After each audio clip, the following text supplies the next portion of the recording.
Bonjour à tous, aujourd'hui nous allons parler des molécules et des valences. C'est parti!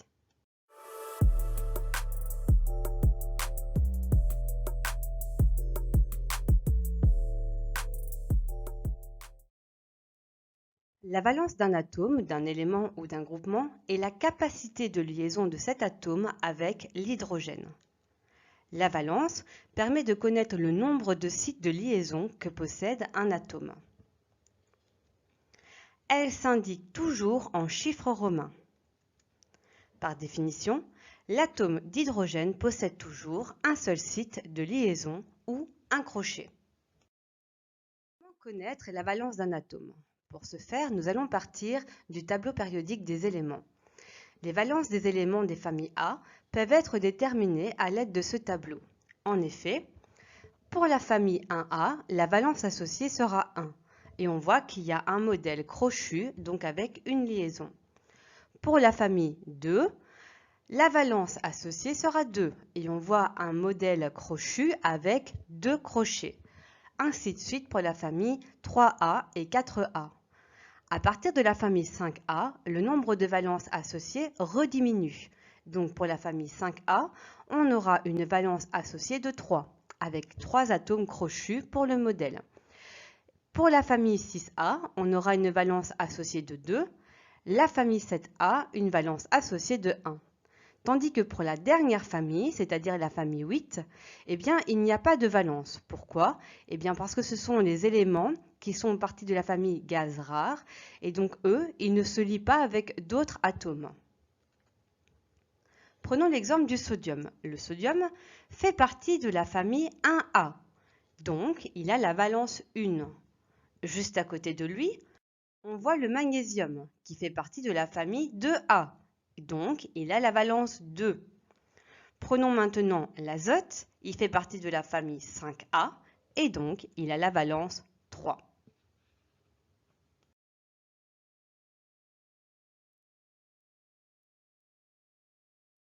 Nous venons de voir que l'azote se trouve dans la famille 5A. Il possède donc une valence 3. Il a donc la capacité de se lier avec 3 atomes d'hydrogène. Ici, on peut voir qu'il possède 3 crochets et donc il se lie avec 3 atomes d'hydrogène. On aura donc NH3, qui est une molécule d'ammoniac. Que se passe-t-il pour les éléments de la famille B? Les éléments chimiques des familles B sont appelés des métaux de transition et ils comportent une ou plusieurs valences. Par exemple, pour le fer, il peut avoir une valence 2 ou 3.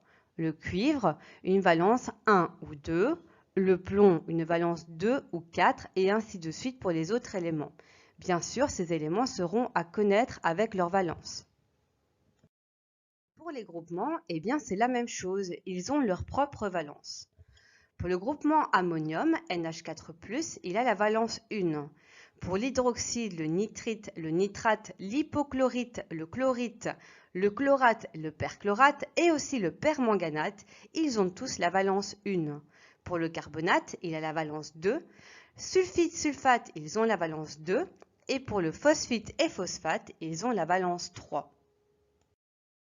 Cela va nous aider à écrire des formules chimiques. Pour ça, la formule chimique du corps composé débute par le symbole de l'élément ou du groupement, correspondant à un ion de charge positive, suivi du symbole de l'élément ou du groupement correspondant à un ion de charge négative. Par exemple, l'aluminium et l'oxygène. L'aluminium a une charge positive de 3 et l'oxygène a une charge négative de 2. Comme l'aluminium a une charge positive, c'est lui qu'on va écrire en premier. Ensuite, la formule chimique du corps composé sera correcte si la somme algébrique des charges électriques est égale à 0. Qu'est-ce que ça signifie? Reprenons notre exemple précédent. On a donc Al2O3. Comme vous le voyez, Al2 signifie qu'il y a 2 atomes d'aluminium. Donc, nous allons faire 2 fois la charge, c'est-à-dire plus 3, ce qui correspond à plus 6.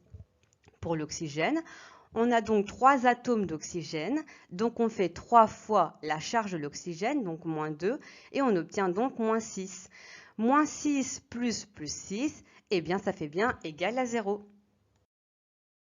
va nous amener à nous aider à construire les molécules à l'aide des valences. Pour ce faire, nous allons parler d'abord de la méthode qu'on appelle la méthode du chiasme. Pour ça, en première étape, on va rechercher la valence des atomes dans le tableau périodique des éléments.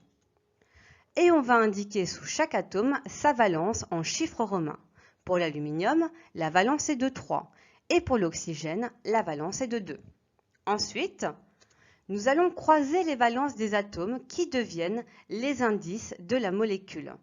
Donc par exemple, pour l'oxygène, le 2 deviendra l'indice de l'aluminium. Et pour l'aluminium, le 3 deviendra l'indice de l'oxygène. On va donc obtenir comme ça Al2O3. Attention, quand il est possible de simplifier les indices, il sera nécessaire de le faire. On va maintenant voir une deuxième technique pour construire les molécules, cette fois-ci avec les bras de valence. Tout comme la première technique, nous allons tout d'abord rechercher les valences des atomes dans le tableau périodique des éléments. Et on va représenter tous les atomes avec leurs bras ou leurs crochets. Ensuite, on va associer les atomes entre eux et au besoin, ajouter des atomes jusqu'à ce qu'il n'y ait plus de bras libres. Reprenons notre exemple. Al avait une valence 3, donc il avait 3 bras. À lui, on va lui rajouter de l'oxygène. L'atome d'oxygène a une valence 2, donc il a 2 bras. On constate que l'atome d'aluminium a encore un bras de disponible, donc on va lui rajouter un atome d'oxygène. Cependant, maintenant c'est l'atome d'oxygène qui a un bras disponible, donc de nouveau on rajoute un atome d'aluminium. Et pour terminer, on voit que l'atome d'aluminium a encore 2 bras de disponibles.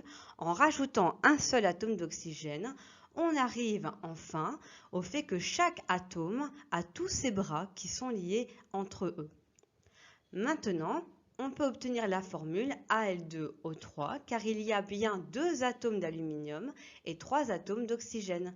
J'espère que vous avez compris grâce à ces 2 méthodes comment construire les molécules. Et maintenant, rendez-vous dans votre cours pour les exercices.